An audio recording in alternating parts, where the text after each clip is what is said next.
Hello friends, back to Bhavani lifestyle. என்னடா டிஃபனில் கிடுன்னு sound ஒன்று பார்த்தீங்களா?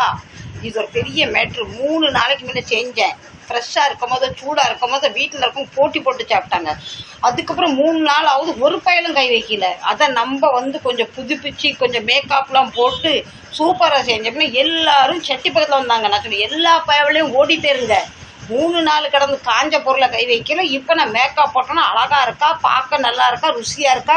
இவ்வளோ அப்படியே முத்துணும் போல தோணுது. இவ்வளோ கையில் எடுத்து அப்படியே ருசிக்கும் போல தோணுது. விளக்குமாறு பிஞ்சு ஓடி போயிரு எல்லா வெரைட்டி நான் எனக்கே கொண்டாந்துட்டேன். என்னதுன்னு பார்க்கலாமா? நேரம் புகழ்ந்து ருசித்து பேசின பொருள் இதுதான். இது இட்லி ஃப்ரெண்ட்ஸ். முந்தானேற்று நைட்டில் அவிச்சேன். எல்லாரும் சாப்பிட்டு ஒரு 3 இட்லி இருந்தது. நான் நேற்று யாராவது சாப்பிட வெளியே வச்சு சாப்பிடல. இப்போ நேற்று நான் கோத்தத்துக்கு ஃப்ரிட்ஜில் வச்சுட்டேன். இன்றைக்கி இதை எடுத்து நம்ம அப்படியே சாப்பிட்டா என்ன ஆகும்னா, வாயில் வைக்க முடியாது, புளிச்ச மாதிரி ஆயிரும். ஏன்னா பழைய இட்லி பார்த்தீங்கன்னா இந்த 3 இட்லிக்கு ஒரு சட்னியை பாரு, சாம்பாரை பாடு, என்னடா செய்ய தூரப்படக்கும் மனசு இருப்பா. கஷ்டப்பட்டு நம்ம உழைச்சி ₹1 சேர்த்து சாப்பாடுக்காக நம்ம கஷ்டப்பட்டுக்கிட்டு இருக்கோமே, தூரப்படக்கூடாதுன்னு சொல்லிட்டு யூஸ் பண்ண மைண்டை யூஸ் பண்ணேன். வெறும் பருப்பு பொடியும் இதே நல்லெண்ணெயை ஊற்றி கொண்டாந்தாலுமே நல்லா இருக்காது. நல்லா கடாயில் போட்டு கடலை பருப்பு, உளுந்தம்பருப்பு, கருவேப்பிலை, கொஞ்சோண்டு பருப்பு பொடியை போட்டு 4 கரண்டி எண்ணெயை ஊற்றி கொஞ்சமாக காயப்பொடியை போட்டு வறுத்த உடனே வீடே ஹோட்டல் மாதிரி கமகமான ஆயிடுச்சு. பசங்க சொல்கிறாங்க, மம்மி இன்னும் ரொம்ப மனமாக இருக்குது வீடு. நான் சொன்னேன் விளக்கு மாதிரி செஞ்சு விடும், ஓடி போயிருங்கடா. 3 நாள் வீட்லேயே ஒரு பைய சாப்பிடல. நேற்றுதுங்கிங்க, முந்தா நேற்றுதுங்கிங்க, நான் ஒருத்தருக்கு தரலையே. 3 இட்லியை வறுத்து பொண்ணு போல் டப்பாவில் தட்டி குழந்தாக்கி. இதுக்கு இப்போ பார்த்துக்கோங்க, சட்னி வேண்டாம்,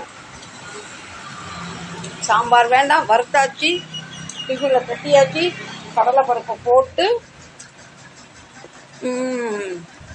அந்த கடலைப்பருப்பு வாயில் பருப்படும் போது சூப்பராக இருக்குது. சாப்பாடை வேஸ்ட் பண்ணக்கூடாது. இந்த அன்னத்துக்காக நம்ம எவ்வளோ கஷ்டப்படுறோம்.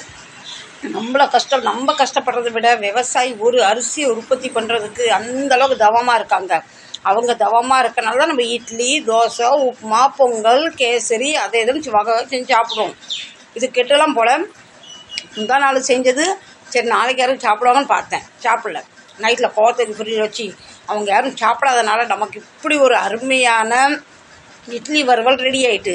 2 ஸ்பூன் நம்ம இந்த எண்ணத்தை போட்டேன், பருப்பொடியை போட்டேன், 2 ஸ்பூன் எண்ணெயை ஊற்றினேன், கொஞ்சம் கருவேப்பிலை போட்டேன், கடுகு ஜீரகம் போட்டு தாளித்து கொண்டாந்து நமக்கு இன்றைக்கி காலையில் சாப்பாடு ஆகிட்டு.